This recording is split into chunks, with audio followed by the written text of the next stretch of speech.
Hello guys, my name is Mubashir Ansari and today we are going to analyze TCS, Tata Consultancy Services. So let's start with we are going to analyze it is fundamentals and as well as it is technicals. Let's start with the technicals part. So as you know that it is one of the biggest companies in India. So I was thinking to analyze some stable stock. So because previously we were analyzing the, we can say, small cap, those were small cap stock. Now I think it will be a better idea to analyze some large cap stock, right? Okay, so let's check. It is a 1 year chart. As you can see that it is down. The stock is look like continuously going down from it is all time high of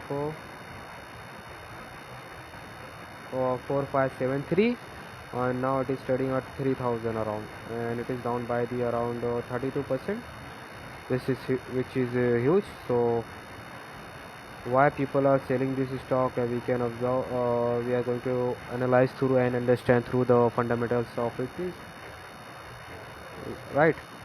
So let's check first the important support and resistance zone of this stock. Look like I have done something wrong here. Okay, so monthly chart. So overall, so next support for this stock will be around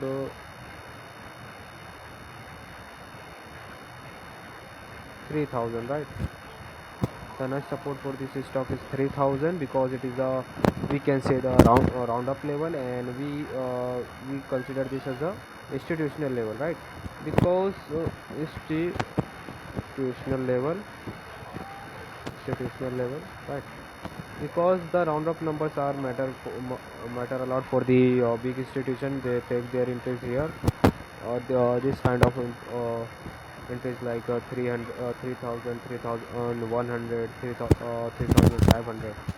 So currently it is sitting at 3000 level, and now from this level the stock is bounced back, right? So let's go with the it is fundamental parts like it is ratios, valuation ratios, and all. Is it worth to buy this stock or not? So as we can see that the TCS is having a market of 11 lakh 33,692 crores. That is, and highest market cap in the stock market is taken by the Reliance Industries, which is having around like 20 lakh crores, I think. So it is TCS is one of the biggest companies in India, right? So the Tata company, Tata Consultancy Services company, is a flagship company and as a part of Tata Group, right? It is a part of Tata Group. It is an IT services consulting and business solution organized that has been participating with many of the world's largest business and their transformation journey for over the 50 years. Basically, TCS provides software and technology services throughout the businesses. It also provides services like, as we observed that previously, saw the case of SSC that they were blaming the company. They have removed the TCS from taking the examination, and TCS was the good one to take that examination. And they provide basically many services towards the government, B2B and B2C also, right? So it is a IT based company in short. Okay, so stock fee is currently is 23 and the industry fee is 30, showing it is currently overvalued. Let's see if it is really undervalued or not. Basically we can observe that the peg ratio is 2.81. It should be less than 1. So it means company is growing slow, that's why maybe. And return on capital employed is 64. and the return on equity is 52, means that means company has quite debts. As we can see that to quite debt to equity ratio is 0.1. Promoter holding is 71.8%. That shows that management have strong confidence towards the company. Interest coverage ratio is quite good. APS for the 5 years, as we observed that the stock is 23 and the PEG was 2.81. This is the reason because of which the PEG ratio is very high, because the EPS growth for the 5 years only 9.28, and for the 10 years it was around 10.5, which shows that the profitability of the company over the years is not increasing that much. It is only increasing by the 10% hardly. Okay, quick ratio is 1.4 1.74. That's good. And current ratio is same, means the company is not having that much inventory in its stocks, right? Book value is 262 and the current market price is 3133. That means the price to book is 12. That's quite acceptable. Return in change in promoter holding 0.53. That's not a big concern. Average dividend payout is 83.8%. That means whatever the company is earning, they are paying around 83.8% of that earning to the public. That's quite high. But if we compare with the stock price, I mean to say dividend yield, it is only 1.91, because the stock price is too much high, right? So as per the valuation, company is quite stable, as we already as I already told when I started analyzing the company. So in 2017, in the start of the 2018, company was having a P of 21 with a EPS of around 66, right? And now company is having a 22p and EPS of 136. That means EPS profitability of the company has been increased over the years, but the P remains stagnant. So as per this trend, we can say that company is undervalued only on the basis of P and the EPS, right? So let's quickly compare with its peers. So basically, current market price, it is one of it is the biggest company in IT. Okay, IT software. So quarterly sales variance is quite very low if we compare with its peers, and the PEG ratio is quite average, below average we can say that. And the EPS for the 12 months is quite good, we can say more than the average. Sales variance for the 5 years is quite low. For profit variance, obviously it is going to be low. Interest coverage ratio is acceptable. Current market price to book value is quite acceptable. It is a IT based company, right? EV to EBITDA is quite also good. Current market price to sales is 4.3. Means for each rupee of sales, how much times investors are going to pay, that is 4.43. That's quite acceptable, but it is above the average of the industry peers. Okay, return on equity and return on capital is good, and debt to equity is also good. P is below average of the industry peers, we can say peers. Now let's analyze the quarterly results for the 3 years. So if we can observe that it is a profit company showing steady profit, right? It is continuously growing over the years. There is no negative year-on-year sales growth. So it is quite good. If you want to invest in a stable company, it is the best company to invest, right? Let's see if the company has improved in their cost. Basically it is a IT based company, so the major cost will be employee cost. So as we can observe that the company employee cost remains stagnant, so it is not a bad sign, because as we know that Tata company is a very reputed company, and they pay their employee good amount of salary, so it is quite good. And now operating profit margin is still increasing over the years, as we can observe that from 25 to 27. That's good. Other income has been increased over the years. That means companies investing here and there.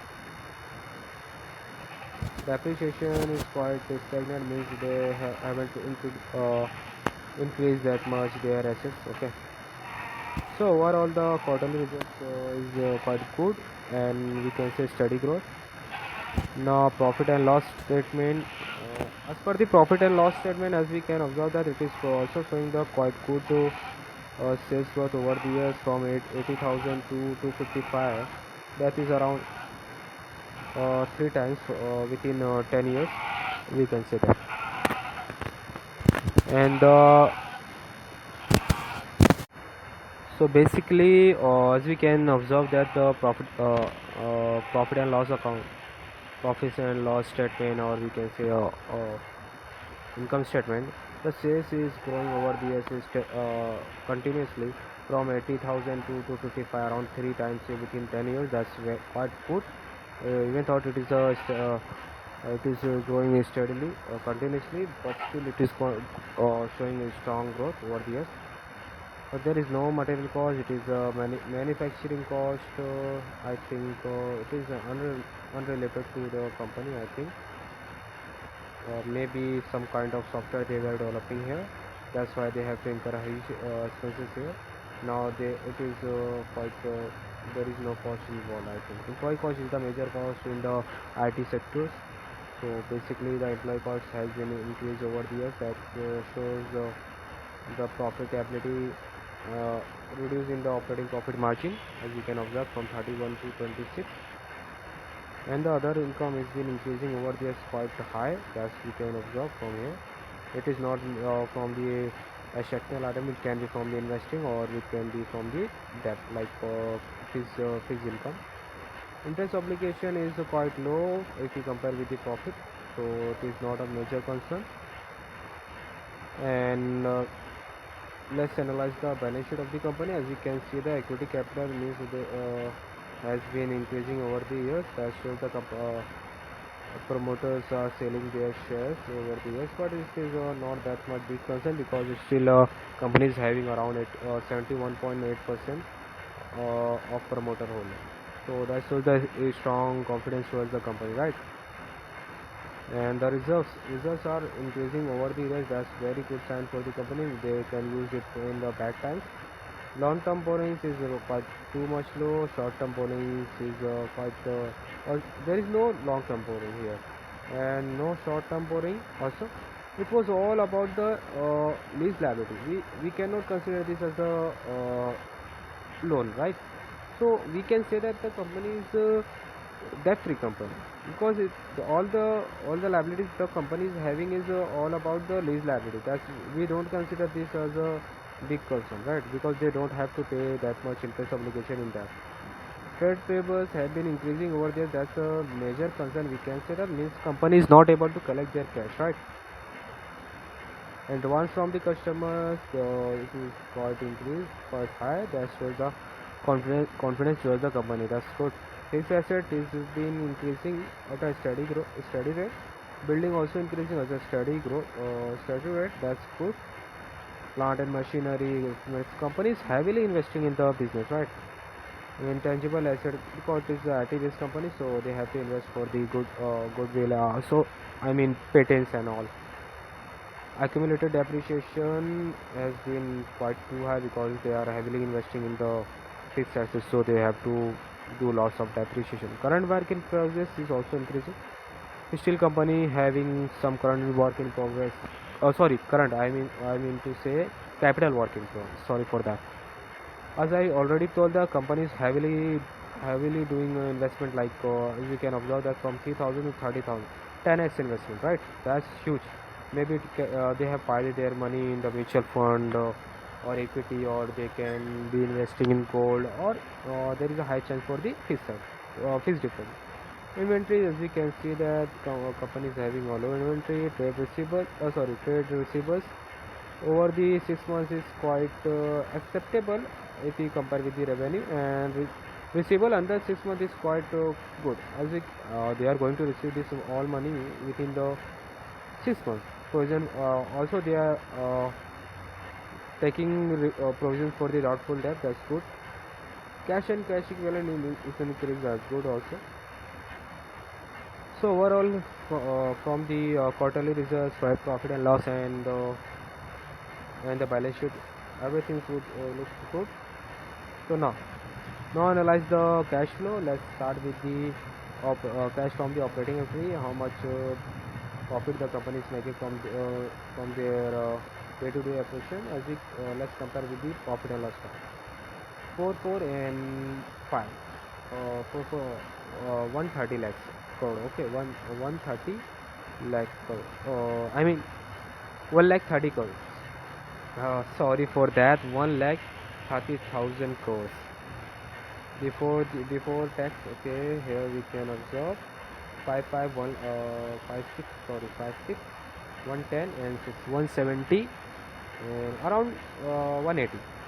So basically company is earning 1.8 lakh crores, and actually they are receiving 1.3 lakh crores. That's quite acceptable because let me give why it is acceptable. Let me tell you. 188, that's what company is earning, divided by the, that's what company actually getting, right? So it is below 2, so it is acceptable, right? That's how they are we calculate that. Okay. So cash from the investing activity, as we know that the company is heavily purchasing asset and investment purchase, investment sold. So basically they are actually in investments too. Okay, dividends, also they are receiving dividends. They are also acquiring some companies, not now.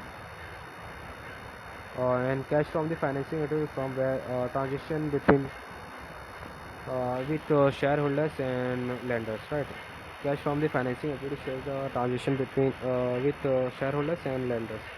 So basically, as we already observed that the company is actually selling their shares, not that much. It is not a big concern because they have 71.8% promoters holding. That shows the strong confidence towards the company, right? Interest paid, financial, that's good. Dividend paid, that's also huge. Overall the company is doing quite good. Let's see the ratios. Debtor days is been stagnant and there is no inventory days given and days payable not given, right? Cash conversion cycle, this cash conversion cycle shows that how much time does the company takes to convert receivables and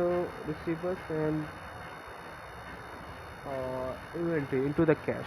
So basically company is taking around 81 days. That's quite stagnant over the years. That's good. That's acceptable. Now let's look at the shareholding pattern. Promoter holding is we can say that there is very good promoter holding, 71.77%. Quite acceptable. Not acceptable. This is, we can say that they are having a good confidence towards the company. And FII is has reduced their stake in the company, that not that much, but still they have reduced. The DIS is increasing their stake in the company. Government is also having very low stake. Public is also reduced their stake in the company. So basically the company is doing very good, even though it is a very big company having a market cap around 11.33 crores, 33 lakh crores, but still it is growing very fast. It has increased their sale within 10 years by 3x. That's quite very excellent for this much big company, and it can show it is also paying high dividend of 83 point. It has an average dividend payout of 83.8%, which is with the say that the percentage of the stock price is 1.91%. That's good. If you want to invest in this kind of company that that is giving dividend also have a good potential to grow in the future, because as we know that the future is all about IT and software. So basically it is a very good company to invest. And first of all, I am not a SEBI registered research analyst, as you can observe with my uh, as you can observe with my technical analyzing skills and fundamentals too. So overall company is doing quite good. Let's see, let's talk about the this talk with ChatGPT. I mean, what he thinks about that. I mean, it is the best idea to ask to ChatGPT to before investment in any company I do that. So I recommend you to do that. So let's start. What do you what do you think about investing in TCS for for long term, right? 10 years.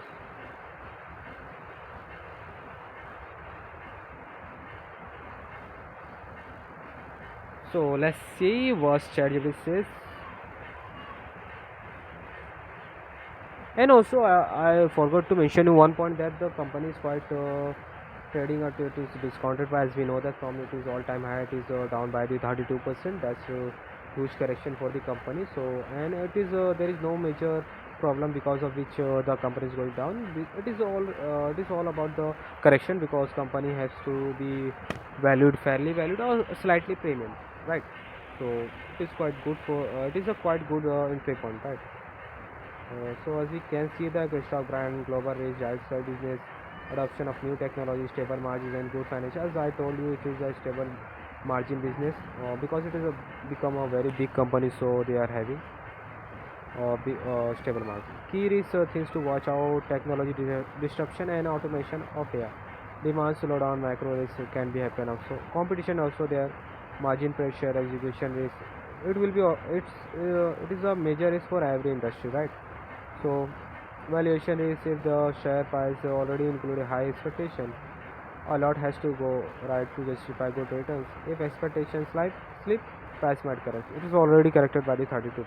So my view, yes, with caveats, if I considering 10-year investment period, TCS looks like one of the more solid large caps placed in Indian global IT service space, right? So basically, my point of view also same, that it is a good company for the for long-term investment goal. So thank you so much. Have a nice day.